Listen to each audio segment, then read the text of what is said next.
السلام علیکم ورحمۃ اللہ وبرکاتہ۔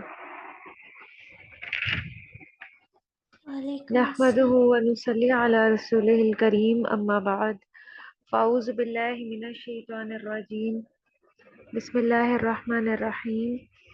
رب اشرح لی صدری ویسر لی امری واحلل عقدۃ من لسانی یفقہوا قولی، رب زدنی علما، اللہم فقہنا فی الدین۔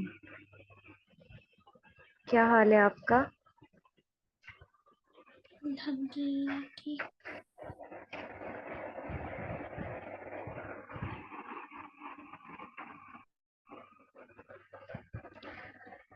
میری آواز آ رہی ہے آپ کو؟ جی چلیں الحمدللہ، خیریت سے ہیں آپ؟ جی جی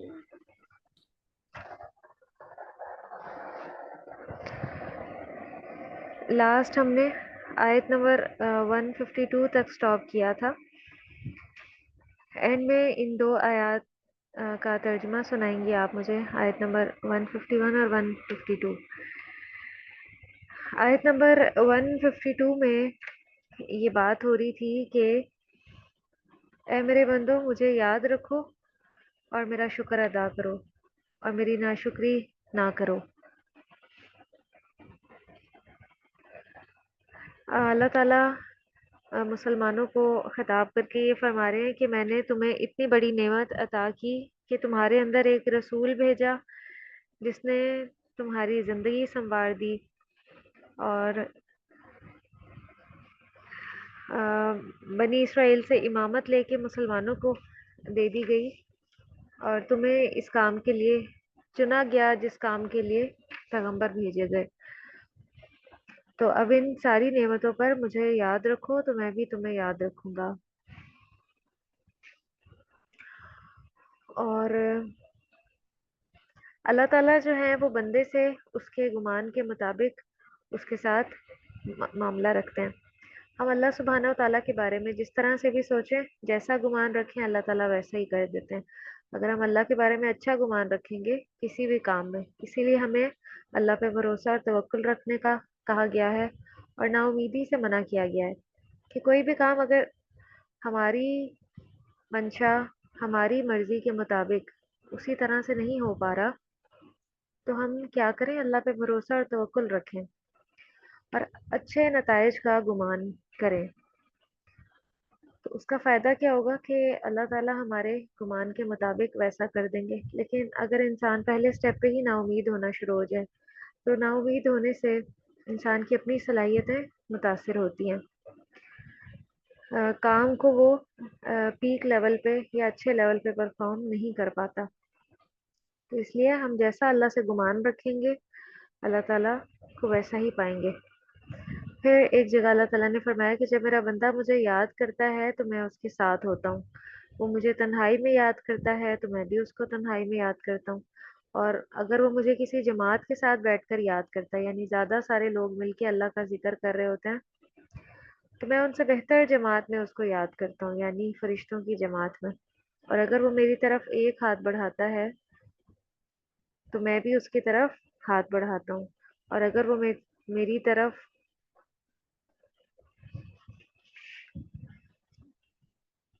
چل کر آتا ہے تو میں اس کی طرف دوڑ کر آتا ہوں۔ مراد اس سے یہ ہے کہ اللہ کی مدد، اس کا کرم اور اس کا فضل تو ہے ہی، لیکن وہ آتا کب ہے؟ جب ہم خود اپنے آپ کو اس قابل بناتے ہیں اور جب ہم پہلا قدم اٹھاتے ہیں۔ تو جب ہم پہلا قدم اٹھاتے ہیں تو اللہ کی طرف سے بھی ہمارے اوپر ڈبل رحمت آتی ہے، ڈبل دروازے کھلتے ہیں۔ اسی لیے جب ہم اللہ کا شکر ادا کریں گے تو ہماری نعمتوں میں اضافہ ہوگا، ہماری بلیسنگز میں اضافہ ہوگا، اور جس بھی نعمت میں ہم چاہتے ہیں کہ اضافہ ہو ہم اس پر شکر ادا کرنا شروع کر دیں۔ ہم چاہتے ہیں کہ اولاد سے ہمیں فیض ملے تو ہم اولاد کی نعمت پہ اللہ کا شکر ادا کریں، پیرنٹس کی نعمت پہ اللہ کا شکر ادا کریں، جو ذہانت ملی ہوئی ہے اس پہ ہم اللہ کا شکر ادا کریں، تو کیا ہے، ذہانت انکریز ہو جائے گی، اس سے ہمیں زیادہ بینیفٹ ملنا شروع ہو جائے گا۔ یا ہمارے ارد گرد اور جو نعمتیں ہمیں ملی ہوئی ہیں، گھر کے اندر جو ہماری بلانگنگز ہیں جتنی بھی، اس میں ہم اللہ سبحانہ و تعالیٰ کا شکر ادا کریں۔ تو ایک بات یاد رکھیں، جو بھی ہمیں نعمت ملتی ہے نا، تو اس کی وجہ سے، اس نعمت کی ملنے کی وجہ سے بندہ مومن پہ ایک ذمہ داری عائد ہو جاتی ہے، اور پھر وہ ذمہ داری کیا ہوتی ہے کہ بندہ اللہ کا شکر ادا کرے اور اس کی ناشکری نہ کرے۔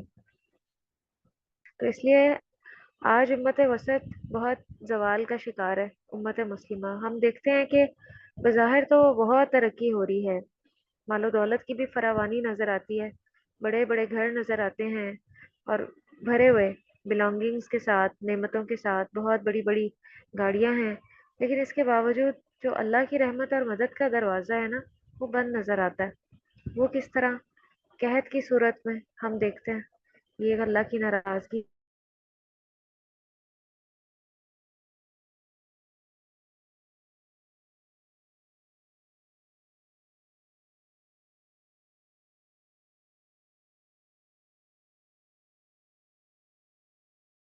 کا امت مسلمہ بطور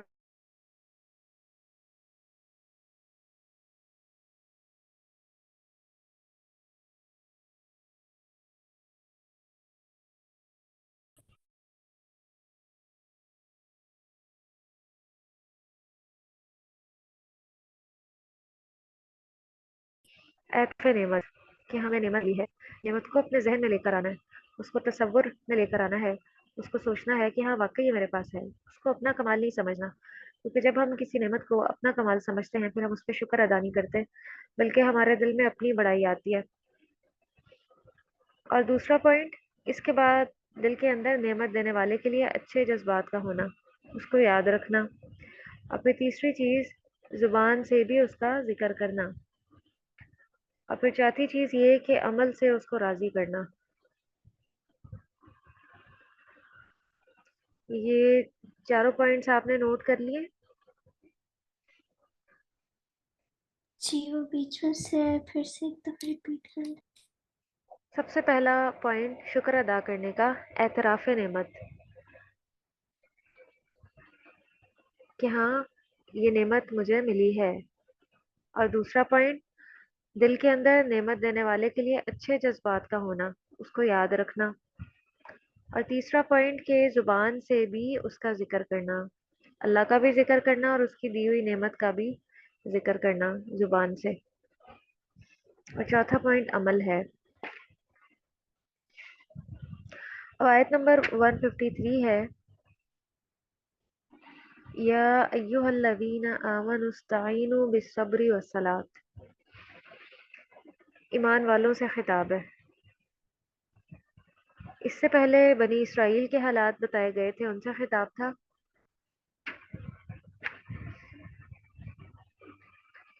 اور اب جو ہے نا وہ امت مسلمہ سے خطاب ہے کہ صبر اور نماز کے ساتھ مدد طلب کرنی ہے،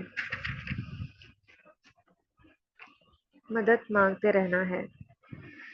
اور اس موقع پہ صبر کی تلقین کیوں کی جا رہی ہے؟ کیونکہ امت مسلمہ کو جو ذمہ داری دی گئی ہے کہ اللہ کے دین کو سیکھنا ہے، پھر اس کو آگے پہنچانا ہے، بہت بڑی ذمہ داری ہے۔ تو جب ذمہ داری بڑی ہوتی ہے تو اس کی ادائیگی بھی مشکل ہوتی ہے۔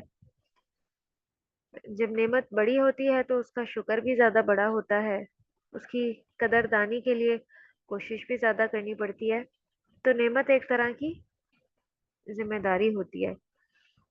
تو جہاں امت مسلمہ کو بڑائی اور عزت ملی اور اس نعمت کے لیے شکر ادا کرنے کا طریقہ بتایا گیا، تو اللہ تعالیٰ نے ہمیں کہا کہ لوگوں کو خیر کی طرف بلایا جائے، لوگوں کو اللہ سے جوڑا جائے۔